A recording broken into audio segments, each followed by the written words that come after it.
What business models do exist in life science? Welcome to a new episode of Beginner's Minds, the Life Science Get Together podcast.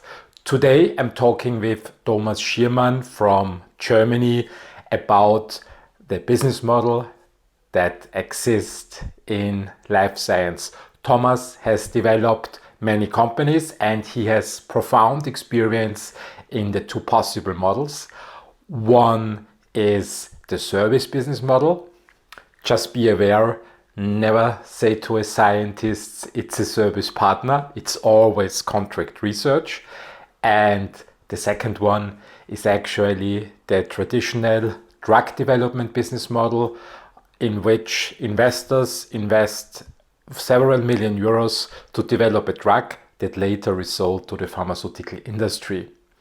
Enjoy this philosophical talk about the business behind life science, and welcome Thomas Schirrmann. Hello, Christian. Nice to be here. Thomas, one question at the beginning. How did you become and end up as a life science entrepreneur? You want the truth, or you want? I'm only interested in the truth. No marketing, just no marketing. No, just scare them. Without kidding, it's a longer story actually, but I try to keep it a little bit short because the whole history to found UMAP is not straightforward. So I have a classical academic scientific background, and I was working already for more than 8 years at the University of Braunschweig with Stefan Dübel and others, and actually with my co-founders already. And we always had the feeling what we do with the technology to make antibodies and to engineer antibodies, that is something valuable that's in the industry needed, and there's not so much around. And we had already a number of industrial collaborations in the university, and the first problem which was always there is you cannot really work easily from academic institutions with industry. So you always have problems with the legal department in the university. It takes time.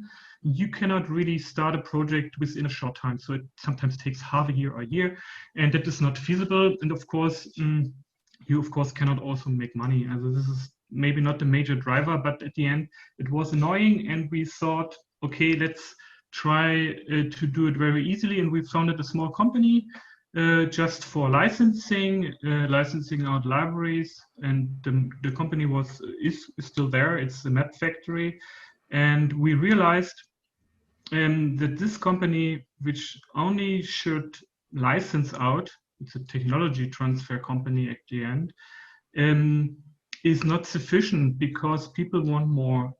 Other companies came to us; they want contract research and want to partner developments and things like this. And so we thought, okay, we need more money. So the first you start is you look for money, and we tried twice with partners in Germany, different partners, and we failed gloriously. I mean, it was like, I don't know. I really remember at least once we sitting with a bottle of champagne. So in the idea, tomorrow we will sign the contract, and then like very often actually on the day when it's important, we realized it will not work out, and it wouldn't work out because we were not ready probably, and second, our partners had something in mind which we didn't have in mind, and at the end probably it wouldn't have worked out. So if you're running in different directions, it will not work out. We didn't know yet at this time. And you continued with UMAP. Yeah, and then actually after we failed the second time, we realized, okay, let's just start the company. And like Stefan Dübel was the driver behind it, actually. I mean, he already had more experience with this company and with industrial collaboration. So he said, okay, let's start a company. And we were sitting together with four founders actually at this time. Also, we want to found a company with 5 people. And we had a very experienced person on board, but no one wants to be the boss of the company because everyone were 2 professors. We were scientists. We were kind of happy actually. I wouldn't say that today actually. At this day, really, everyone made one step back, and I was too slow. I always say the story. It's a little bit like this. No, I was really thinking about my career, and I thought, okay, I'm in the end of 30, and maybe I don't want to be a professor in the future, and all these things you have to do. And so I said, okay, I do it. I have some support, from the others, and that's how I got an entrepreneur the first time. And as you may already know, we already founded another company very recently. But I have to mention also our co-founders have learned from our experience. I mean, UMAP is not a startup anymore. It's 8 years old. So we have survived the typical average lifetime of a company, I've heard. I think it's 7 years or something. Congratulations. And let's stay a little bit at the founding process. I think it's quite interesting. You said that you tried twice to raise money initially, and that didn't work out. And afterwards, your co-founders and you decided, let's do it anyway. Let's not go for investment rounds. Let's directly approach the industry. How did you do that? How did you get your first contracts and customers tied down? No, it's a little bit more complex actually. At the beginning, we had an idea in mind, and it was always we want to offer contract research as a kind of a service or partner development. There was actually not so much. Just a remark to if anybody's listening to the podcast who is not familiar with life science, never ever call a contract research company a service business. I made this mistake several times, and the scientists usually don't like it. So pharma industry will always say it's a service, of course, at the beginning. But I think if the scientists involved in the development understand that you start with an idea, with a project, and at the end you will do something often very different. So you develop something new, innovative, and it's not really predictable. I mean, you have. That's why I would say it's not a typical service like, ordering a gene or something, which is a classical process, which doesn't mean it's always easy. But I'm just saying it's more straightforward. In our case, we have no clue what the antibodies will do, but we have technologies which make it more probable that you get the right thing. And then you also have to do every step after the first discovery is depending from the candidate you get. So that means it's not predictable. And that means you have always to adjust the working plan, and you work with your client or partners in a relatively collaborative approach.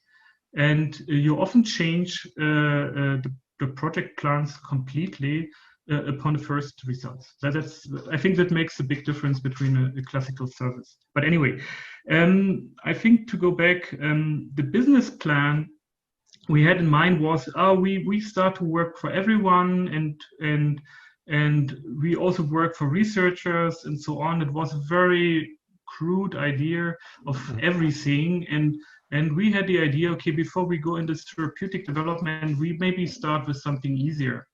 And at the end, it's what we had to learn after a year is this didn't work out because the researchers in the universities don't have money, and you will never have a chance to survive. And the first thing we had to learn is, of course, we have known we have to earn money from the first day, and we realized with the first approach we will not survive. And that's we changed the business plan at least twice, probably in the first 1-2 years. And what we experienced is the first year is interestingly the easier one, because you always start with some contracts and contacts which you just take over. Yeah, usually you start we haven't started with nothing. We had something, but in the second year, For example, we had a huge contract and the client disappeared. As it did not disappear, actually, it disappeared for a year, a pharma company, and because it changed the strategy. And I think this is very interesting for me. When you once started the company, the button is on. You cannot switch it off, and you have to learn to survive also these complicated situations. Yeah, I mean, this is part of the job. And it's a small company. I mean, we were like, after 2 years, we were 2-3 people only, and you don't have much costs, but at the end, you have to make your money or you will not survive. And I think this is what brought us really to the point after the 3rd year to understand that you have to be very active and already predict situations and be very flexible. That's, I think, what's important. And I think the second or third point which helped us a lot is that we learned a lot from our contacts, from our partners, from these many meetings. It's probably the next question, how we get in contact with clients. But actually, it was a very, it's a very interesting process, because in the first year I had no clue. We lived only from our previous contacts, and then we had the first fair where we presented the company, completely wrong for us. It was not for us made, but I get in touch with real other companies and people who had the same problem. And that's what I really liked, that we exchange information. So we are sitting in the same boat. It's an ecosystem of companies. Everyone has different problems, and you start to exchange and help. And I learned very, very, very fast that where I have to go. Yeah, and I think these very important meetings for me were at this time where I learned most of my job, actually, because I haven't learned management and so on. After these key meetings that you had, what did you change in your approach? What was the key learnings that you took with you? The key learning step is that technology is not the most important or not the only important thing or expertise. This is what you think as a scientist. You think technology is important, uniqueness is important, kind of the I don't know the word. The reputation is very important, of course. But what's more important is you have to make marketing and business development. I mean, you have to get in touch with your clients. They're not falling from the sky. They're out there, but you have to get them, and that takes time. As a typical timeline from the first contact of a new client and maybe the first contract, it takes a year, average, maybe longer. Yeah, it doesn't mean it's always like this, but I have had sometimes 8 meetings on different bios all over the world, and then we just made the first project. And I was wondering why it takes so long. It's not just that some decision processes in the other companies are very slow. It is also, as more often you meet someone personally, I mean, this is now changing actually with Corona. We will see how it works out. It's if you meet someone several times and maybe you drink a beer together, that means you talk about other things than business, and you learn to trust someone. I think this is what helps you a lot. And then you start with the first project, and then you have the second project, and so on. In our case, it's we have a lot of small biotech clients. So that means a small company makes a few projects, and then they go to the next level. So this company will not stay forever a discovery and preclinical company, and then we lose them. But the same people, they go to another company, and then they maybe come back to you. And that is just taking a lot of time until you have your network. And from this network, you cannot survive forever. You have to replenish it. You have to stay in touch. And there are also other things we do. We also do collaborations at the beginning. Sometimes we start with academic collaborations, which are spin out into companies. So because we are a very early stage, we start when often there is no antibody, there is just an idea, there's a target. Sometimes even the biology and the function is not clear. And this is, so somehow we are a little bit in a difficult situation that our companies or our clients are often not visible. And you can find them only on these scientific conferences, but very often also on these bios because they are looking for money. And that's where we are somehow trying, maybe helping them in the first project that they generate more value. And with this value, they raise more money. And then maybe you get a bigger project. So this is what we do typically, and we are now 25 people, starting from quasi one person, me, in 8 years, and I'm very happy that it worked out. Yeah, it's not that I always have known that it will work out. After the second year, I wasn't sure about it.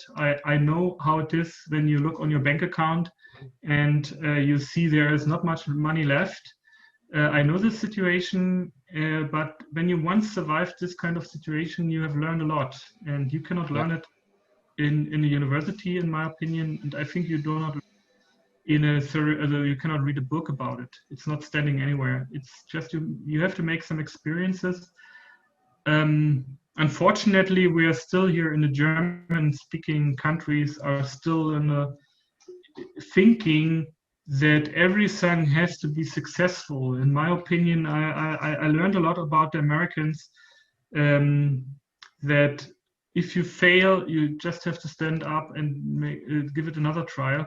I think this has to change here a little bit in Germany, maybe in Austria too, I don't know, because I know the feeling. There was always a situation you can fail, at the beginning. And I think people are afraid to fail, and that's part of the job. You make a decision, and maybe the decision is wrong, and then you have to change your decision and survive your failures and errors you make. And at the end, I'm sure when you do something good and you have a good idea in biotechnology, you probably will be successful. And there's a good chance, at least in the field. No, I absolutely agree to that. Failure is part of the game. So, as you say, entrepreneurship. Christian, you never failed.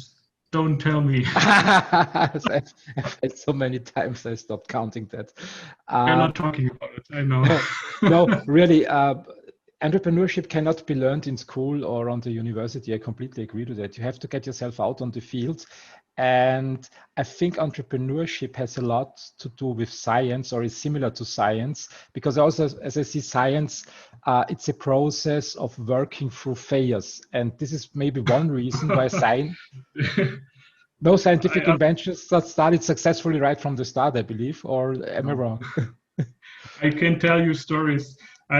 This is actually really true. I teach a little bit at the universities for some time, and I always say to the students, so if you want to be a scientist, you have to learn to live with failures.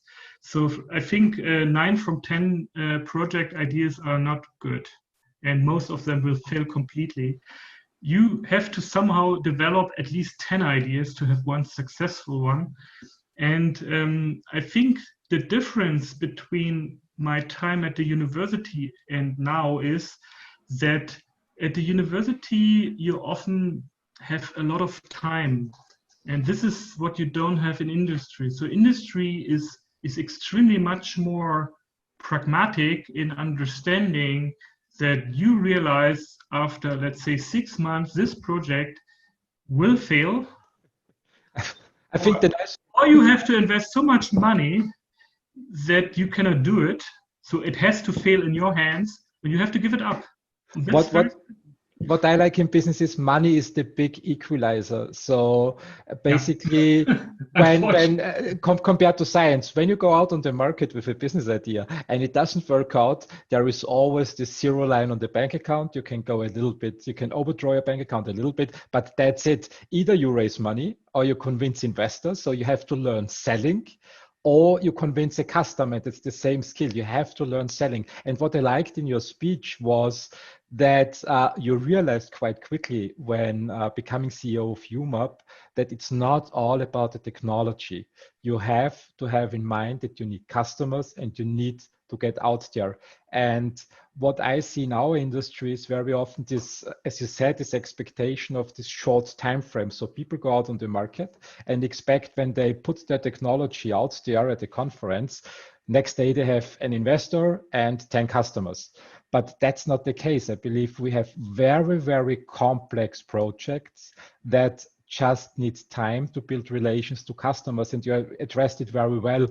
You said it takes almost a year until you really close the deal. Also, just in our business, I cannot compare on that, but I tell you, if you talk to a number of people, you, at least in the contract research and also in the services often, I mean, you have to understand in our case that the project volume is not buying a gene or something. It's getting more expensive, so the decision-making process also takes more time.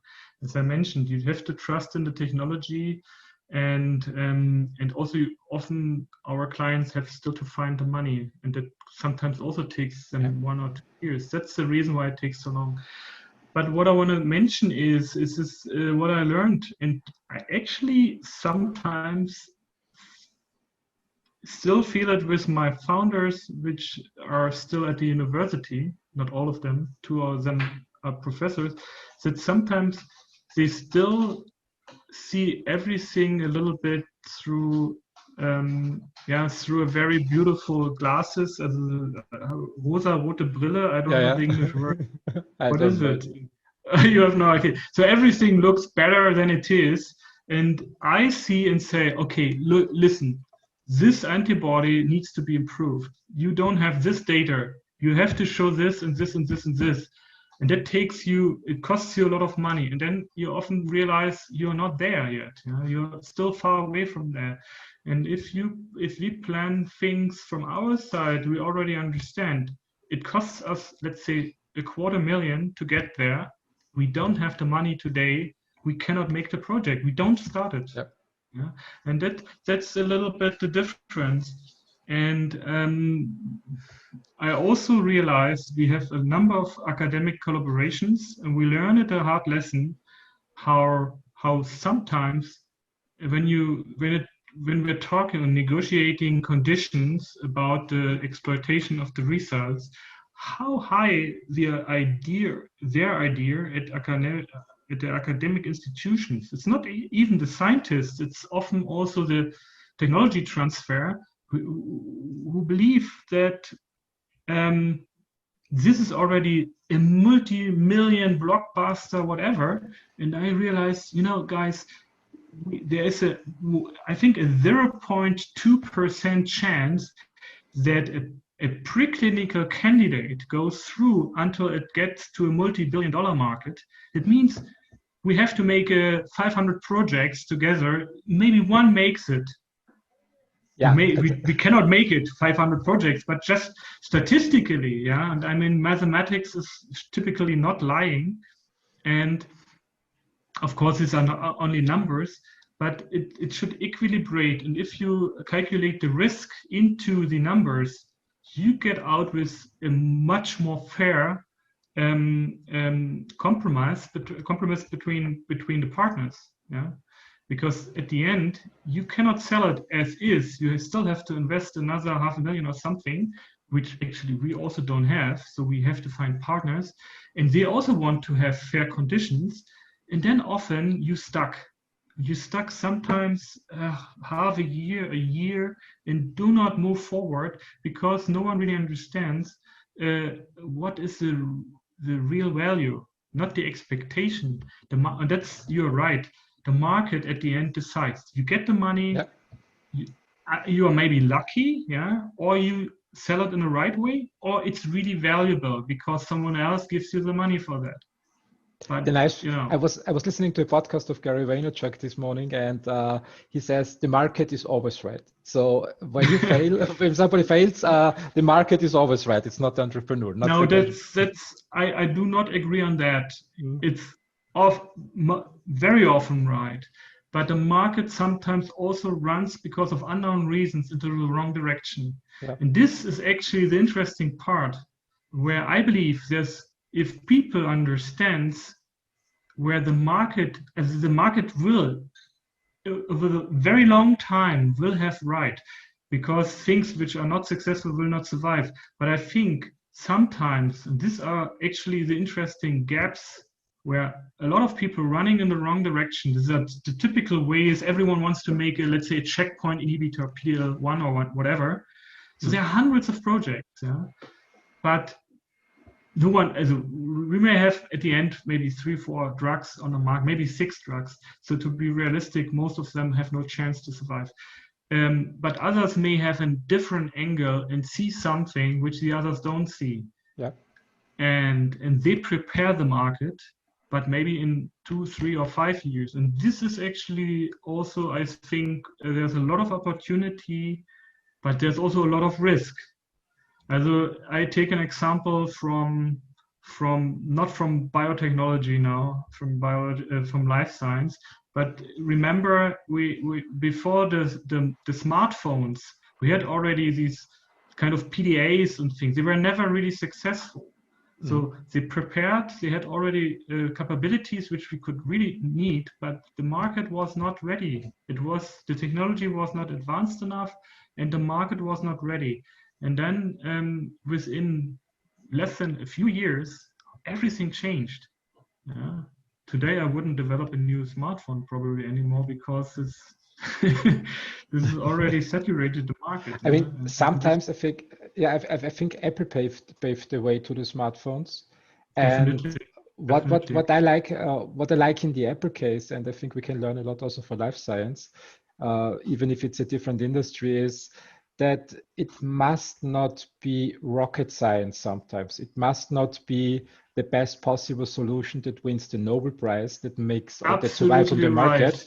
It must just be a little bit, a little change, a little twist. For example, Apple, I like the iPod example that I studied a little bit in the last couple of weeks. So I'm just now I was just thinking about someone said, if you're not ashamed of your product to bring it on a market, then you're already too late. I don't know who said it. I learned it actually I also did some bio boot camp for founding a company, which didn't help me a lot, but I learned some of these little ideas which I can teach to students whatsoever. But I like this concept because this is actually what always happened in the beginning with me is I was thinking, we are not good enough with our technology, and that is wrong. You are good enough if someone gives you money for that. And you will be very fast better because your client comes back to you and tells you, oh, we are not happy with that one. So you have to work in another, you have to repeat the project and you do it better. And you will be better very fast because the pressure is high. And this is what I learned at least here, and I think you will learn it in any kind of company because when you're not getting better or good enough, you will be over. I mean, you can often calculate when your money runs out. Yeah, in many of these projects, and I know companies. It's not always fair. The market is sometimes wrong. But some companies survived 10, 20 years somehow, and sometimes then they have success. But this is not the typical thing. This is an exception, and is actually, from the market perspective, very unnatural. Yeah. But I mean, we have seen recently with COVID-19, some companies after 20 years gets 300 million going to the stock exchange, rising another 200 million, and without any product in the market or something. And that can happen, but this is, in my opinion, a very rare and very strange example. I think the typical way is you will be successful after 5, 6, 7 years or not. I think the huge difference is product on the market. In life sciences, we are typical B2B business. So bringing any product to the market in drug development, I just talk about drug development currently, I think for a biotech is a mission that is nice, but there are already many pharma companies out there who control the access to the patient. So in my opinion, as a absolutely right. Yeah. It would be stupid to just build the next best pharma company right from scratch. What we have to focus on is serving the pharma industry and especially closing this very complicated gap between the academic world and the pharma industry. So this is, I think, the complicated part that we have to do. This closing the gap between the universities and the pharma industry is our job. What role does UMAP exactly play in this game? Let me just go one thing back. You mentioned B2B. This is very important. I mean, our clients are not the normal person on the street, let's say. So what we do is we offer services and contract research for other companies. And that at the beginning, and that I also had to learn, is how do you get in touch with the decision makers? And I think this is actually still a big question. You know, there's no good answer. It just works about networking over a very long time. So it just you cannot just go directly to the management, even so the management are not the right decision makers. You're working with other people, but you still need to understand. And it took a while to figure out how to do that. Again, the bios, you're talking with other business developers, you get in touch, and then over the time you get in touch with the right people. But this is not the only way. You have to talk to scientists. You have to talk to. You have to make some good marketing. You have to generate visibility. So, I mean, we are a 25 people company. You can imagine this takes a lot of energy from everyone. And at the end,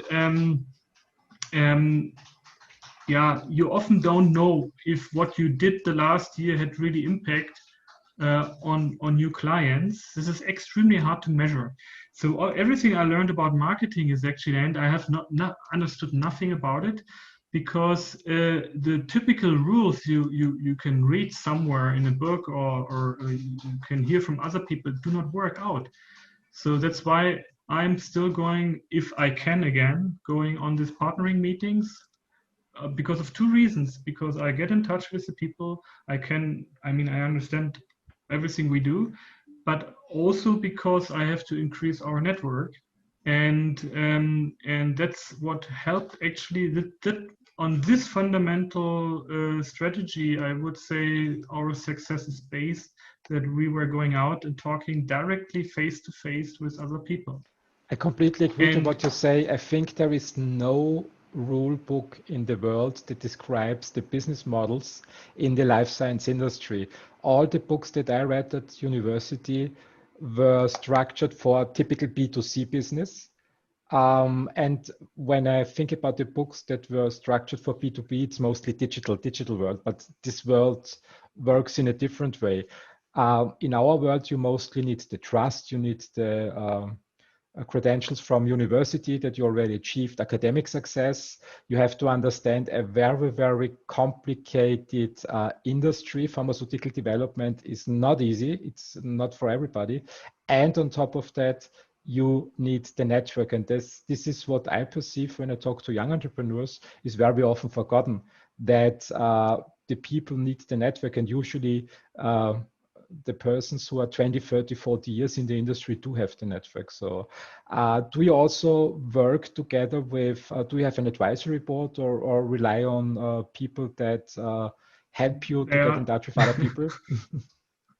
Actually, at UMAP, there is not a real advisory board because, I mean, it makes sense probably if you rise from investors 20 million, you surely need an advisory board. My advisory board is actually our founders. I mean, they have a huge network. I mean, it's going over, I don't know, all over the world with hundreds of collaborations, which is extremely, I mean, this is really a lucky situation for us. And second, based on these networks, of course, I mean, a lot of these people, scientists, we also work with UMAP now, as an outside academic, just to promote and help with their project. And this is actually coming to your second question, which you already mentioned, is what is UMAP doing?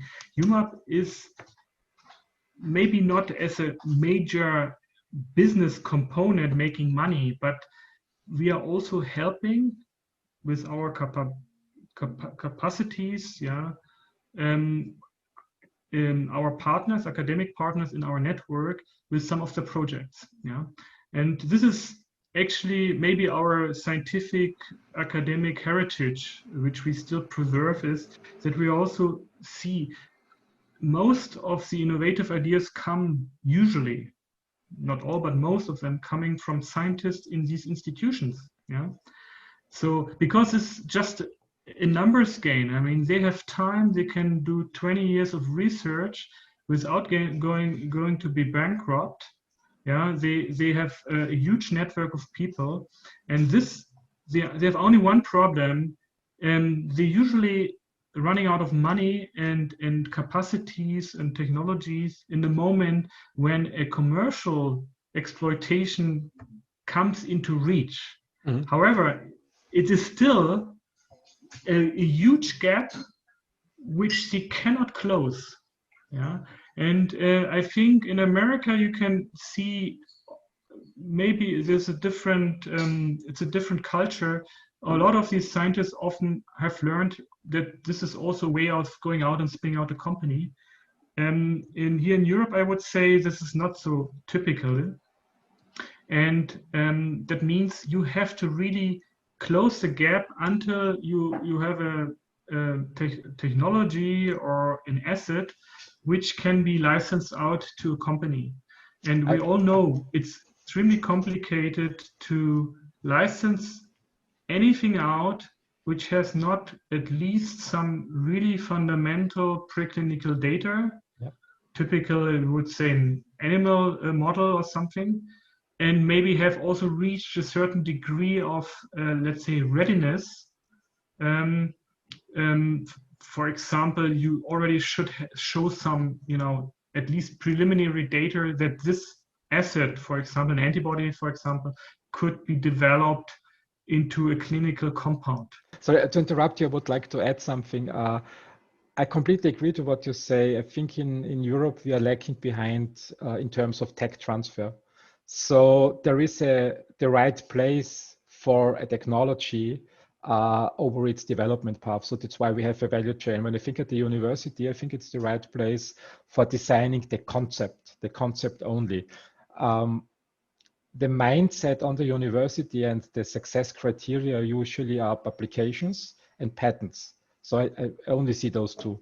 And when you want to make out of an idea commercial success, we need this mindset shift. And for that, we need to spin out the idea to companies, but not to the pharma industry initially, because they are further down the value chain.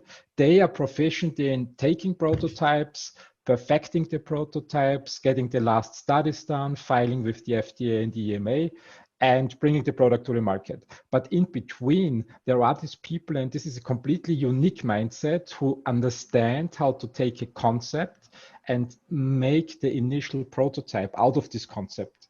And very often when I look at this bridge from university into these first companies, a lot of tech transfer officers I'm talking to try to close the gap to the pharma industry directly, which I think is just not the right point to look for. No, it works, but it works in 1 in 1,000 cases. That's the problem. I mean, and also when you look on, then you have a typically project time for a PhD student or for a typically grant application running for 3 years.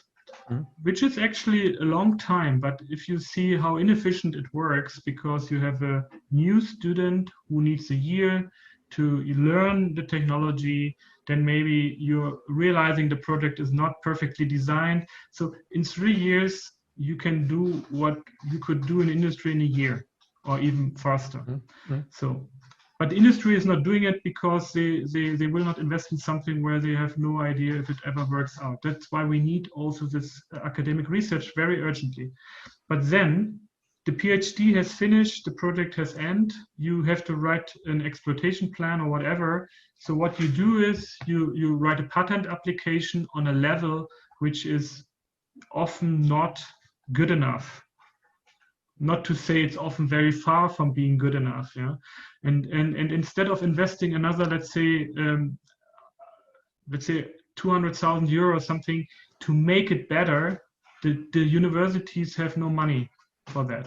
So there is no fund. And it's not the job of the universities. You can or you apply for another grant application, then you lose another year, then you get another funding, then you need a new PhD student, you have another 3. You understand that it really doesn't work out.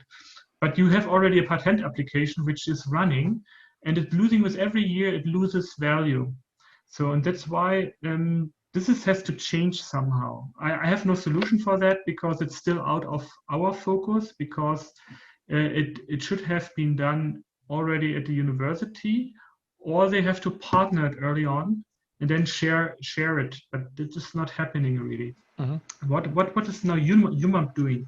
We had this situation that we already support some of the very early research, as making antibodies for certain kind of applications, often in oncology or immunology, and help them to get to a point where they at least generate some interesting data. Yeah, but then, and now we cannot really help so much anymore because we don't have the financing to move that really into an advanced preclinical or even clinical stage. At this stage, we just can help to maybe spin out a company which is under discussion, or maybe we support their initiative to make a company and we license the antibody to them, and then they can try, and we help them a little bit with contacts and so on. But in principle, the gap which needs to be closed, and we can only do a little part of it, is we have a gap. I think not in the seed financing, which is probably in Europe maybe 500,000, something like this, maybe a little bit. I think we have to close the gap to get near to the clinic, and which is around about, I think it's between 2 to 5 million. So for the clinic, if you really want to have a clinical candidate, it's probably more 5 million. If you reach this point as a small company, you will find investors who gives you whatever, not whatever, but they will find probably 20 million to move it to phase 1 and 2. And then you would probably license it out to pharma. I think pharma is at phase 1 could already be done, but it's better at phase 2. Because this is what pharma is doing, is pharma is not developing innovative drugs, even so they say they do it. It's not true, or not, at least most of the time it's not true. What they do is they buy companies, they license them in at a stage where they come in with their power, with the money, to make a phase 3 trial and to develop and make a commercial exploitation. And this is logically, a biotech company, even if you get the money, and we are talking about hundreds of millions, to get through the market, into the market, you will never have the logistics to bring the drug to the patient, to the doctors in different countries. And that's why this is the business of pharma. This is a logical business. So you have here the big pharma, the bad big pharma companies, which are not liked by the scientists. You have here the scientists, then you have here the biotech, the ecosystem of biotechs, maybe even different biotechs in different levels. And I think we have to fill the gap in Europe from, let's say, from the academic exploitation to spin out a company to a level when the next player brings it into the clinic or the company has enough money from investors. And I mean, we're talking a lot of money. I mean, it's not 10 million, it's probably 20 million. Yep. But I know some investors who would take over if the project is good enough at this stage. And of course, you have also to understand this in this phase between, let's say, seed financing and before the clinic or maybe the first clinical development, there's a huge risk of failing. And I think that's the reason why a lot of people don't want to invest here. And I think we need something like a combination of public funding and private investors to share the risks. And we need 20 projects, maybe. You have to invest in many projects to get more projects into the clinic. And then I think from the clinic, the chances to be from phase 1 to 2, there's a good chance to get there. And from phase 2 to 3, it's getting better and better. And I think then you always find more and more money, even the big money, the 200, 300, maybe more million, which we have seen from CureVac and BioNTech recently. They get the money when they are once so advanced and they can show that they perform in the clinic. No, they need, I think what the companies have to prove, and I completely agree to what you say, is that they are able to develop, to move concepts forward to prototype stage. What you said is really smart, and they see the same on the market. The majority of deals, I believe, still when a pharma company buys another company is in phase 2 stage. So they have phase 2 data already tied down. Sometimes pharma steps in earlier. The skill set needed to get a clinical candidate through the phase 1 successfully, and also developing efficacy data in either phase 2, 1 or 2 trials, depending on the indication, is a unique skill set that usually I don't see very much in pharma these days. And the step before delivering the preclinical package is the next skill set that we need, which is completely different from the clinical development. And also these two differ from the academic stage. And the interesting thing is, when I go out fundraising for companies, it's really easy for clinical stage companies to get money in, because they have proven they can develop. They have proven ideally that already with one drug they successfully accomplished clinical success. So putting investors on that company, like Demis Bioscience in Austria, is quite easy. Also in the academic world, there is an abundance of money, even in Europe, for basic research. The gap between the clinical world and the academic world is huge, and there are almost no investors in there. So this is something where Europe definitely can improve. Yeah, I think I don't know where the money should come from. I mean, to be realistic, currently, if you put your money on a bank account, you know, there's nothing happening anymore, or maybe you even have to pay money. And this is a situation probably for everything. There's a lot of money around. The money is there. I would not suggest a private investor to put the last money into biotech. This is risky business. So you need really specialized people understanding the business. And that's why I'm saying maybe it's also important that we should have some governmental support in this challenge. Okay, yeah. Nevertheless, I think what I also see as a problem is maybe going one step before. Academic research has some money. I wouldn't say it's too much. This is not true. The major issue I see in academic research is that there is no money to preserve scientific experts for a longer time. So we invest most of the money into educating young students to get a PhD. And this is, I think, the major drawback. I was in the university, so every 3-4 years you have a change of generation. You start more or less from zero. And that's why I think you cannot develop an expertise to develop yourself very far into preclinical or even clinical, even if you want to do it, because you don't have the experts. You start always, you go always after 3-4 years, you go back to zero, and then you start again. And that's why you need companies which have set up expertise over 10 years or longer. I can give you the example. We've spun out recently Cohort Therapeutics for our fast track COVID-19 project, which maybe explains a little bit also how UMAP tries to support innovation.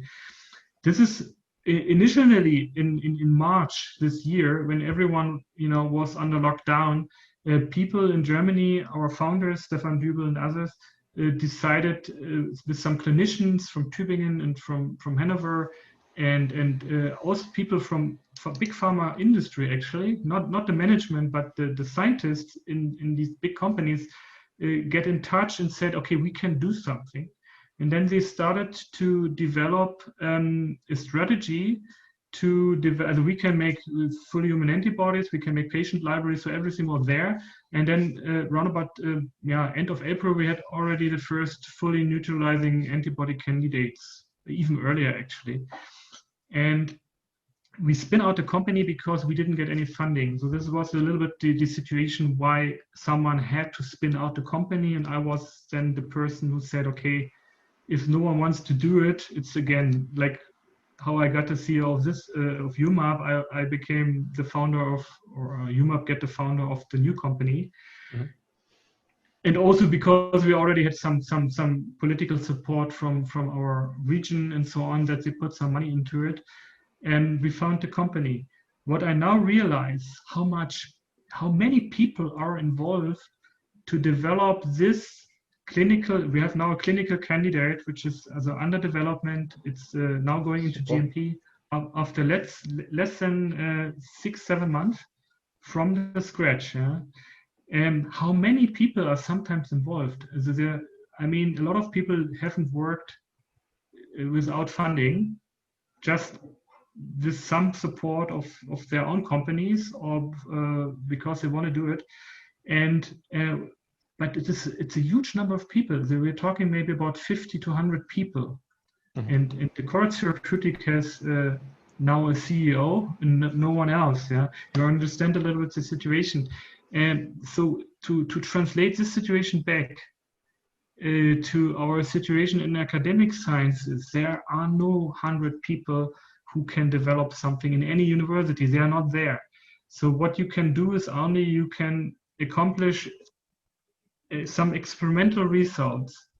And from there, you either have enough money to source it out, which you don't have usually, or you need a company partner. Mm-hmm. Yeah. Or you have to spin out a company and then they take over. And this is, I think, what I learned about is it is completely impossible, or maybe happens once in many years, that you really develop something yourself, which will be successfully through clinical development, because you just don't have the expertise, you don't have the money, you don't have the infrastructure, you have not the capacity to do that. And I think this has to be closed by a huge economic environment, ecological, I always say ecological environment of biotech companies and investors and service contract research companies, which are replenishing at the end the pharma industry with novel compounds. Mm-hmm. Yeah, and as I mentioned, it is less than 1% chance that the preclinical candidate gets through the market. That means pharma industry needs 100 compounds, or the market needs 100 compounds to be developed, that maybe one drug is at the end in our drugstores, as in getting into the clinic, are available for treatment. Yeah. And every candidate costs about 20-30 million until failure.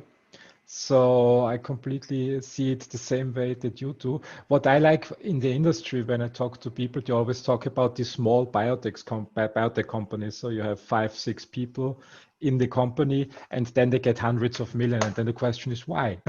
Why do they get so much money? But you need the money. You don't pay the 6 people and everyone gets 10, 12, 15 million. That's not true.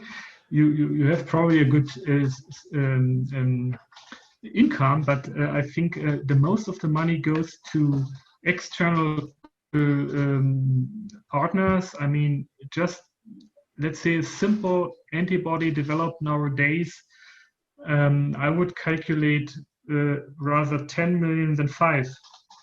Of course, you can get it a little bit cheaper, but this is already a compromise. If you do that at this level, you may have a problem years later that it's not well developed. And I have to say, I'm talking about millions. We don't have the money here in Rumour. This is beyond what we can. So I always, when I get my financing for Corat, I can tell you it is still very extremely short to get without problems through the phase 1. So we still look for money. That's the normal situation. Is the information publicly available already? How much money you raised? No, it's not publicly available. But I say if someone just has some money laying around, contact me. I also want to mention, because I founded Corat Therapeutics, but what I also... what is the focus of Corat? Corat develops a novel neutralizing antibody compound for treating COVID-19 as severe cases or even for protection. We will see of COVID-19. Yeah. Is it against the disease, or is it more as a protection? It's against the virus. Yeah. Okay. So this is against the virus, and the idea is to have the IMPD ready in November, and at end of November, and with a little bit luck, we can start in January the phase 1 trial. That's and so let's say this is a challenge because we did something in 10 months, or we want to do something in 10 months, which typically takes 2 years or longer, often even 3 years. And yeah, this is as always. I mean, we don't know if we will be successful at the end. Money is always a problem, but we could we haven't lost any day in this process since May in our plan, because we could make the company in time. We raise some money, and if we need more money, we will find the money, and then we will, after the phase 1, probably everything gets easier. That's the way it is. Yeah. So your project is funded until the end of the year, if I got it right, and then you're looking for additional funding for the phase 1 study. Yeah, but this is actually, I have to say, I'm very happy that we found now also CEO. I mean, I was the first founder of the company because no one else was there. But now we have with Thomas Schirrmann a person who also has the experience to do something which has not been done in Germany and in Europe before. And this is also very important to understand. That's not an ego thing. It's just to understand who is the right person. Yeah, but we couldn't have started without the money. So that is at the end. I have to say again, when you do something and you keep the ball running, you get new opportunities. Yeah, and I'm sure we will not have any problems to find additional money to get through the phase 1 and then later on, because if you once have shown the data and the success at this level, then someone else comes in and says, okay, you have proven me that this is a good project and it's a very important project, even so, and then they come to you and say, okay, I support your project. I think we will probably need the real money from phase 1 to 2, as the step into phase 2, which is actually, I have to admit, we already prepare also steps to having the compound phase 2 ready, at least. Mm-hmm. Doesn't mean everything will be ready because it's too expensive currently, but we have at least things prepared that we immediately can start when the money is there with the phase 2 development. And this is important. Of course, we will have probably a gap of a few months, but maybe someone comes in and says, okay, I give you the money now, then we maybe can even spare 2-3 months. I don't know. Mm-hmm. Everything is time. This is a typical example. No one should start to develop today from the scratch. Either you do it now as fast as possible without, we still have to comply with the regulations. So we cannot, we have some, let's say some shortcuts which are discussed with a regulatory authority in Germany, but the quality still have to be the same like in any other project. So no one will ever approve to phase one if you're not comply with the same regulations, with the same quality like for any other project, which typically takes 3 years. That's true. So no one can say, oh, now it's everything possible. Of course, we can do things which we couldn't do before, but we still have to care about all the security measures which are necessary. And of course, it will be carefully checked by the authorities. Yeah. No, this is it's very interesting. For me, it's also new. I haven't done that before. And I can tell you, this is also one of the reasons I like it. And I regretted it probably several nights when I was sitting and trying to negotiate the terms. But at the end, it was so important for all of us, for me, for our founders, for the other people in the consortium, that I think that we generate here something really good. And okay, this is not a marketing thing here. I say we are not doing this job only because of the money. We like our job, we like what we do, and we are also very happy when our clients later have a success. And like one of our clients made a $1 billion deal with a big pharma company. We don't get the money actually, so unfortunately, but at the end we are very happy for them and that we did a good job. And this is, I think, also again something which comes from probably from our academic heritage. That we love our job, yeah, and we love research, and we love to do this in a way because it feels good to know that maybe once in the future, in 5 or 10 years, or maybe in a few years, a drug from us, made by us, is in the market and helps people.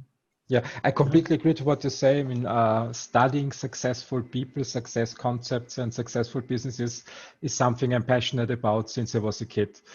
When I look at success, what you say is really key to success. You need to have a vision and to be passionate about what you're doing first. Absolutely. And then the money follows.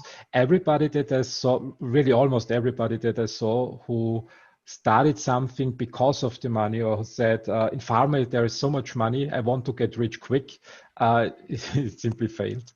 All the big successes came out of a passionate vision and not the wish to become a billionaire very quickly. Yeah, I mean, I even don't know what to do with $1 billion. You maybe. I would have some drug development ideas.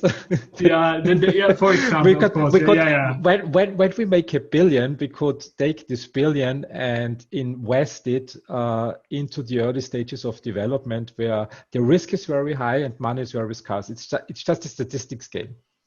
Yeah, but you know what I mean. I mean, at the end, if you just do it because of the money, then you probably, I don't know if you really survive the time when you don't get the money. I mean, if you really, because it's not straightforward. Yeah, and I know I read a lot about other companies in different fields, and you see an up and down. Someone has a vision, invest money, loses sometimes billions.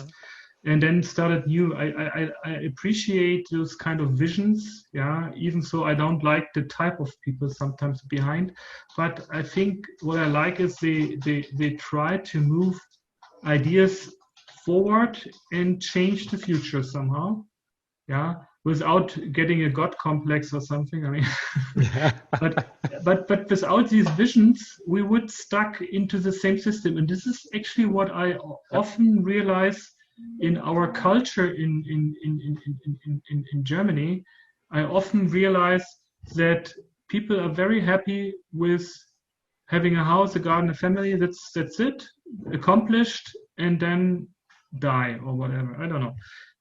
This is, I think, what we can do here is we can really change things. I mean, it's not just about the antibody development and drugs. It's also, I mean, we made jobs, for example. We have a very cool environment here. I think it feels good what we do. And I think we need more people who really appreciate that. But I also have to say to everyone who wants to make a company, it's sometimes extremely hard. I mean, you're going sometimes on your limit, and if you don't have the passion and the vision to do that, maybe you shouldn't do it. Yeah, or maybe you're not you need some time. Yeah.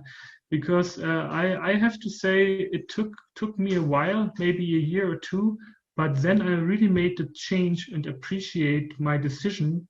The first year was horrible for me. The second year was also horrible for me. But then I realized when you see that this what you do is successful and that you see that fruits come out of what you invested, then you get a completely new perspective. And I wouldn't found the next company without this knowledge I have today. So, this is a logical context. And as I mentioned, out of our co-founders, of our 4 people, we have another 2 companies now spun out. Cool. Rumour has 5 companies now spun out. They're all small. Every of these companies have a unique idea to develop something. And I mean, when you realize it in Germany, I think every year we have only like 15 new companies in biotech.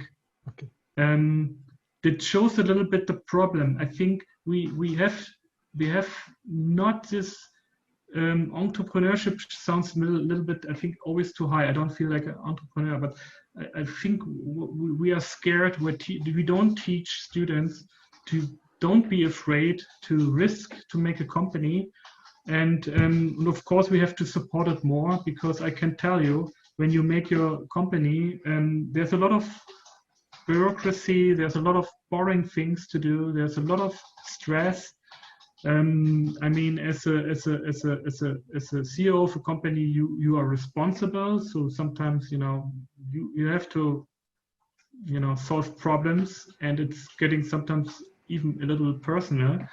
And this is something which is part of the job. But for example, over the 8 years, I've never had any really big problems. Yeah? So it's not that everything you decide is automatically brings you into jail or something. That's not true. This is what people think, that you have because you are responsible for a few things which are very important. Yeah, you have to pay your tax, you have to be, all these things.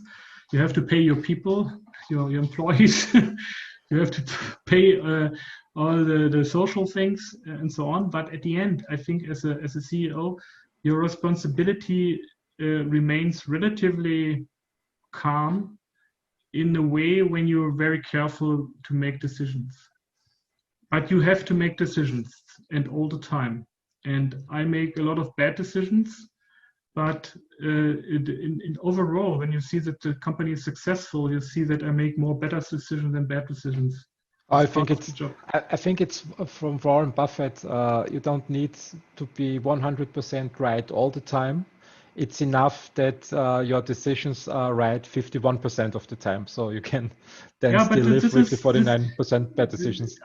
I think the difference is from the mental mindset. From the mindset is you have to make a decision.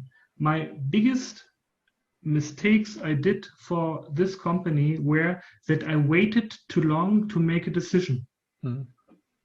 So this sometimes you just say, "Oh, I don't want to decide it. It's too difficult." So you make a decision, and if it's wrong, you correct it. Yeah. Fast, of course. Yeah. This is time. This is time sensitive. Of course, you need planning and so on. But at the end, you look. You have a plus and a minus, and you cannot decide. But you have to decide. And sometimes you just make a wrong decision. You invest in a new device with the hope that this will change something, and then after 2 years, the same device is still on the same place and is used once. 50, 100,000 euro are invested in the wrong way. These are typical. This is small decisions, but I'm just saying it happens all the time. No, taking action is always the right thing to do. I like the proverb. The second best solution is always better than no solution at all. It's the same with decision making. No decision is always the worst thing because it means there is no action. A wrong decision is better than no decision at all. So, but keep moving forward. That's the point, and this is interesting. I just have made some experience with some coaching of smaller, younger companies here in the area. The bigger problem is that we haven't learned that, because usually someone else makes decisions for you. So we have the mentality that I'm just doing my job because someone else tells me how to do it.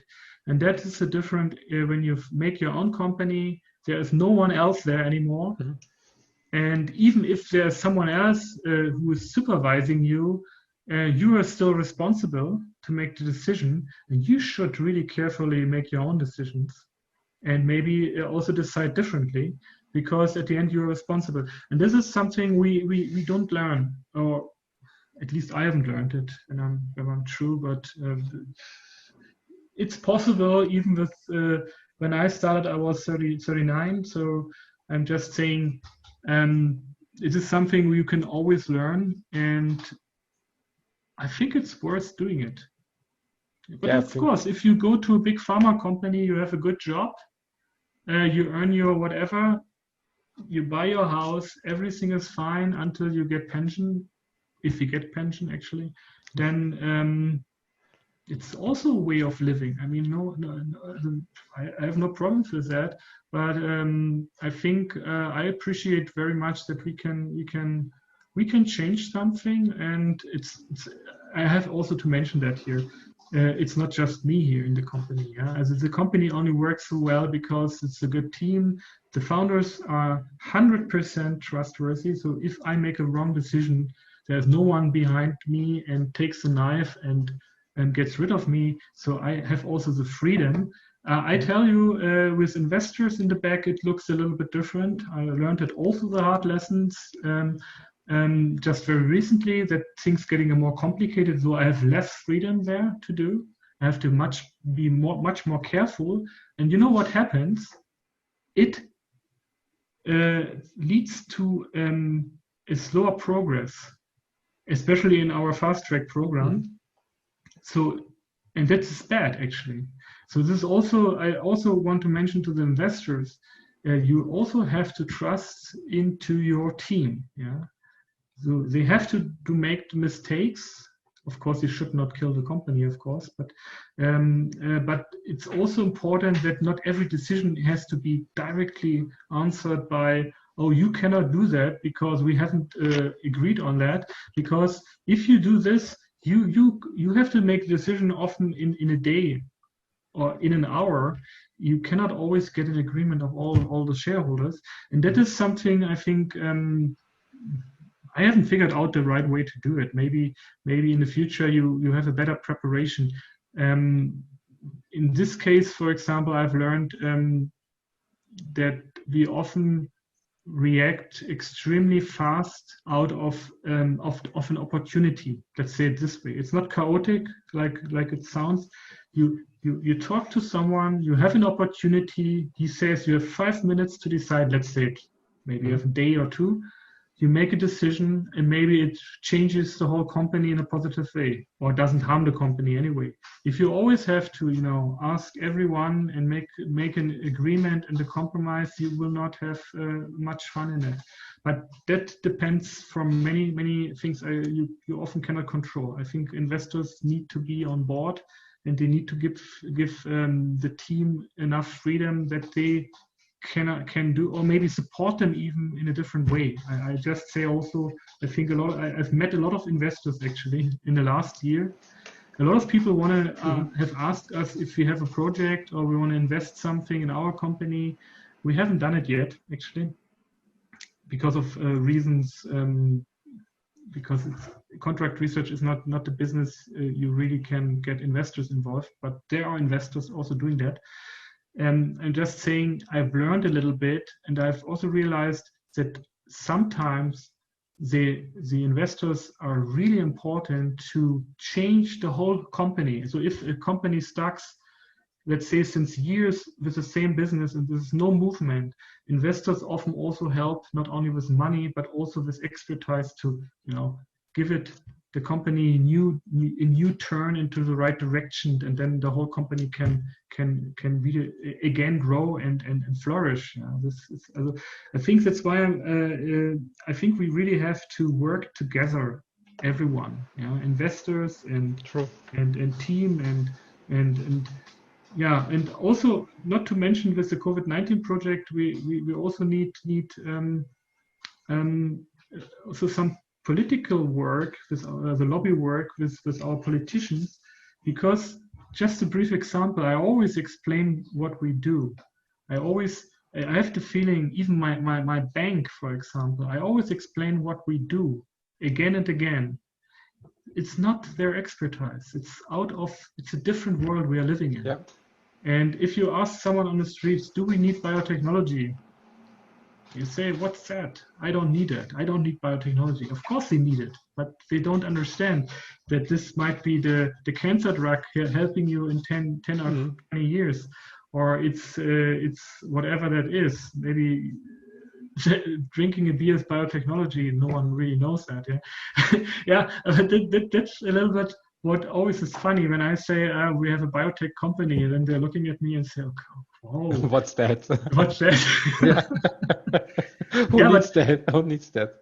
But I think I think a lot of investors. I've talked to a local. We have some local investors in the new company, and it was starting. Oh, that's this. It's a gambling. We don't do that.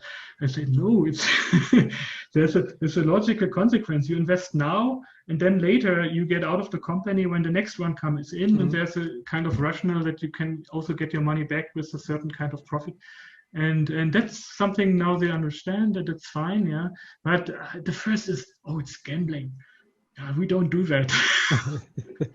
Of course. I mean, they cannot invest 20 million in a company, but I mean, they could be a very nice financing for a seed money, for example, for a young startup with students from the university.